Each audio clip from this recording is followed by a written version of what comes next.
¿Qué tal? Bienvenidos. Hoy vamos a hacer un viaje alucinante para entender de una vez por todas esa tecnología que usamos todos los días. Vamos a meternos de lleno en el corazón de la computadora, desde lo más básico, sus componentes, hasta el sistema operativo que lo controla todo, en este caso, Windows 10. Y para arrancar, empecemos con la pregunta del millón, ¿no? ¿Qué es en realidad una computadora? Porque, a ver, es obvio que es mucho más que una caja con una pantalla que se prende. Muy bien, vamos por partes. Antes de ponernos a hablar de procesadores, de memoria RAM o de aplicaciones, primero hay que entender el idioma. Así que en esta primera sección vamos a poner las bases, a definir esos conceptos que son el cimiento de todo este mundo digital. Ok, aquí hay algo que a menudo se confunde. Usamos computación e informática casi como si fueran sinónimos, ¿verdad? Pero hay una pequeña, aunque importante, diferencia. Pensemos así. La computación es el estudio de la herramienta completa, o sea, de todo lo que tiene que ver con las computadoras, el aparato, los programas, cómo funcionan. En cambio, la informática, que su nombre viene de información automática, es más bien la ciencia de qué hacemos con esa herramienta, o sea, cómo procesamos la información de forma automática. Una es el estudio del carro, y la otra es el estudio de cómo conducimos y a dónde vamos con él. Bueno, ahora que ya tenemos el panorama general, vamos a meternos con la máquina en sí. Y para que sea más fácil de entender, vamos a imaginar que es como un ser vivo. ¿Y cuál es la primera parte? Pues el cuerpo, ¿no? El hardware. Todo lo que se puede ver y tocar. Exacto, justo eso. El hardware es, pues, el conjunto de todas las partes físicas, los componentes electrónicos, los mecánicos, hablamos del monitor, el teclado, el mouse, claro, pero también de todo lo que está escondido dentro de la torre o de la laptop. Es, digamos, la parte tangible de toda esta magia. Pero el hardware no es un solo bloque, para nada. Se organiza según lo que hace. Por un lado están los dispositivos de entrada, el teclado, el mouse, el micrófono, son la forma en que nosotros le damos órdenes a la máquina. Pero el trabajo pesado, el de verdad, ocurre en los componentes de procesamiento. Ahí están la CPU, que es como el cerebro que hace todos los cálculos, y la placa madre, que vendría a ser el sistema nervioso que conecta absolutamente todo. Después tenemos el almacenamiento. Esta es la memoria a largo plazo de la computadora. Aquí es donde viven nuestros archivos, nuestros programas, todo.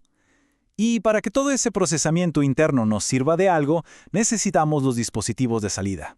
El monitor, que convierte datos en imágenes, o las bocinas, que transforman señales eléctricas en el sonido que escuchamos. Pero a ver, un cuerpo sin mente, sin instrucciones, no es más que un objeto ahí, quieto. Y aquí es donde entra en juego su contraparte invisible pero súper poderosa, el software. Si el hardware es el cuerpo, el software es el alma de la máquina. Es básicamente el conjunto de todos los programas y las reglas que le dan vida al hardware. Le dice qué hacer, cómo hacerlo y cuándo. Sin software, la computadora más cara y potente del mundo no serviría ni para pisar papeles. Y el software también tiene sus capas. En lo más profundo, en la base, está el software de sistema. Aquí viven los sistemas operativos, que son como los directores de la orquesta, los que gestionan todo. Un poquito más arriba tenemos el software de desarrollo, las herramientas y lenguajes que usan los programadores para crear más software. Y finalmente, en la capa superior, la que vemos y usamos todos los días, está el software de aplicación. Estos son los programas que conocemos, el navegador de Internet, el procesador de textos, las apps de música, los videojuegos, todo lo que usamos para trabajar, para comunicarnos o para divertirnos. A ver, recapitulemos. Ya tenemos el cuerpo, el hardware, y tenemos el alma, el software. La pregunta es, ¿cómo se comunican? Bueno, necesitan un traductor, un director de orquesta. Y aquí está la pieza clave que lo une todo. Porque el hardware y el software no hablan el mismo idioma, no se comunican directamente. Necesitan un intermediario, un traductor universal que permita que se entiendan a la perfección. Y ese traductor, ese es el sistema operativo. Esto que vemos aquí es genial porque muestra perfectamente cómo funciona esa cadena. La persona interactúa con una aplicación, ¿cierto?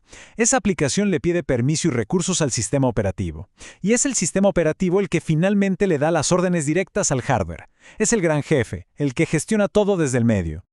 Y el trabajo que hace es inmenso. Controla todo lo que entra y sale de la computadora. Administra la memoria para que varios programas puedan funcionar a la vez sin estorbarse.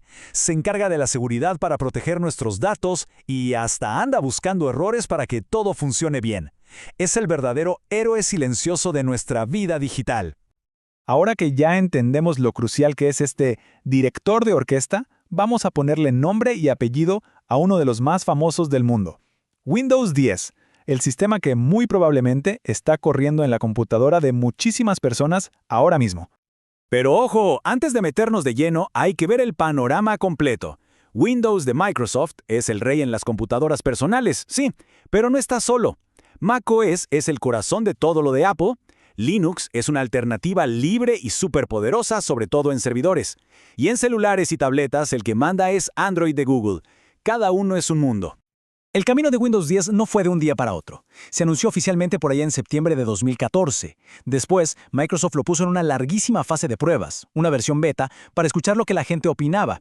Y finalmente, casi un año después, en julio de 2015, se lanzó para todo el mundo.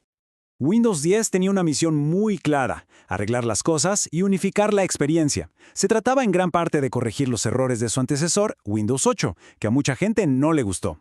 Trajo de vuelta cosas que la gente extrañaba, como el menú inicio, y lo hizo familiar otra vez. Pero su gran apuesta fue crear un sistema único que funcionara igual de bien en una laptop, una tableta, un teléfono y hasta en la Xbox. Así que ahí lo tenemos. Un viaje desde el cuerpo físico del hardware, pasando por el alma intangible del software hasta conocer al director que los une.